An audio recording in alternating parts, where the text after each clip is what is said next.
Good afternoon and welcome evening for some of you to Thriving Tuesday Moments of Encouragement, TTMOE, where we share encouragement, word to keep us going. It's always on a Tuesday.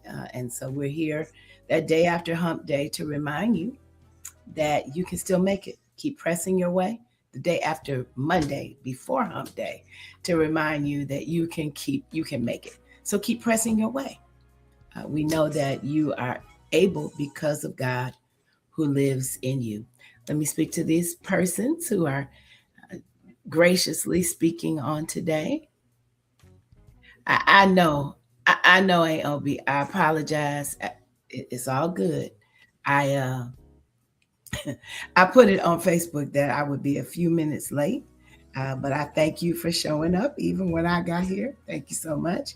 Hello, Miss Lucy. I'm glad that you are here. Hi, Miss Meta. All right. So today, our topic of conversation is to count your blessings, not your burdens. And where does that come from? Uh, Listen, when we count our burdens, we forget that the blessings are probably more innumerable. When we count our blessings, our burdens matter a little less because counting blessings allow us to operate from a place of gratitude. And so when we're operating from a place of gratitude, it's really, really difficult to rest on the burdens. But here's the trick of the enemy. It's the trick of the enemy to remind you all the time about what's wrong. Uh, it, that trick comes in numerous ways. That trick comes through people. That trick comes through how you see yourself. That trick comes from things that don't go exactly as you planned. And then you begin to see the burden of them, the struggle of them, the issues with them, but you don't count the blessings. Do you know how much we miss looking at the burdens and not the blessings? Because if we had looked at the blessings, the burdens wouldn't have seemed so astronomical. They wouldn't have seemed so burdensome.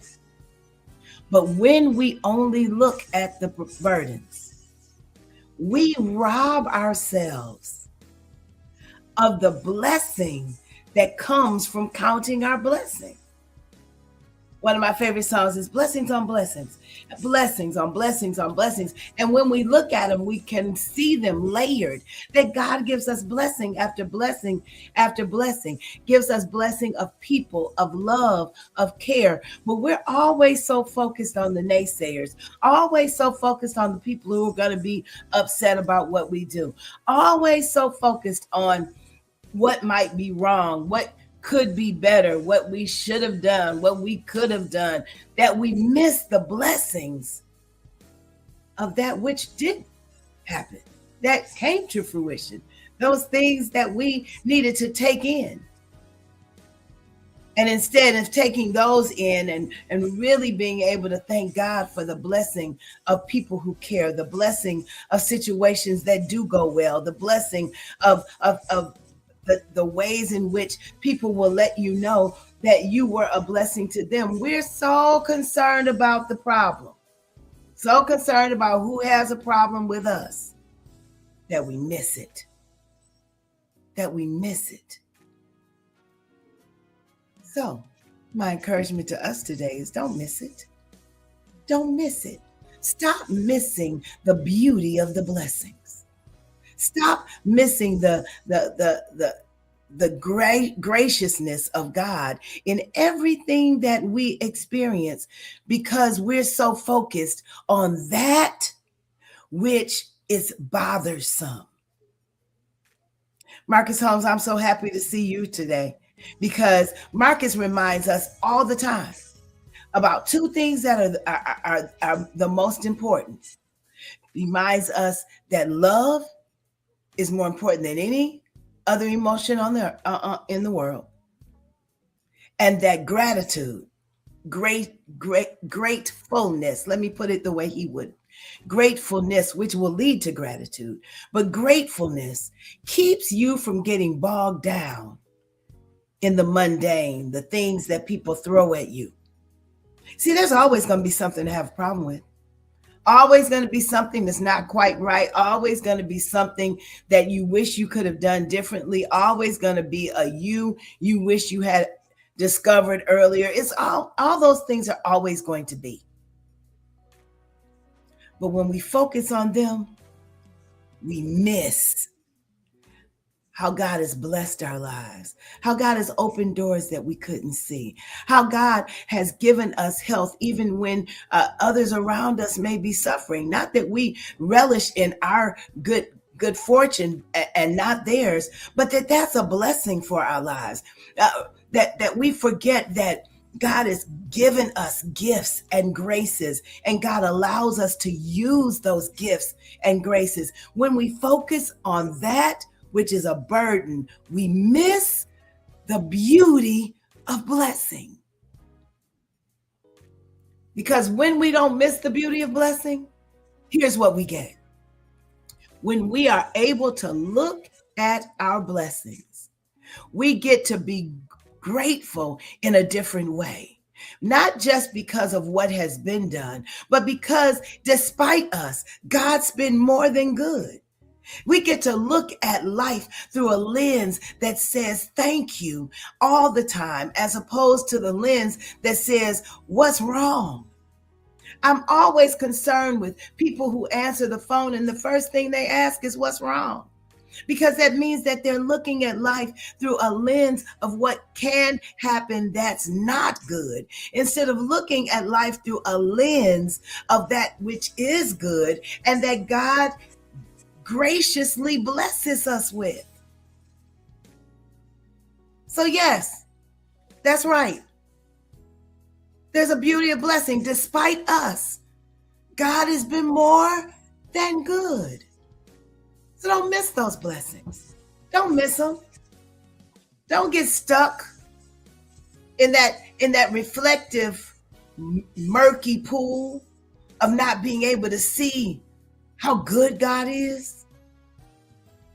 And when you look in a reflecting pool that doesn't reflect, then you don't necessarily ever get to understand how the blessings come and reflect in your lives and in the lives of others. I'm grateful to God for those who shared with me this past weekend, both in a private celebration and then in the public one on Sunday. And I chose, even though things were not perfect, but I chose not to see the imperfections. I made a conscious decision to enjoy every ounce of those moments.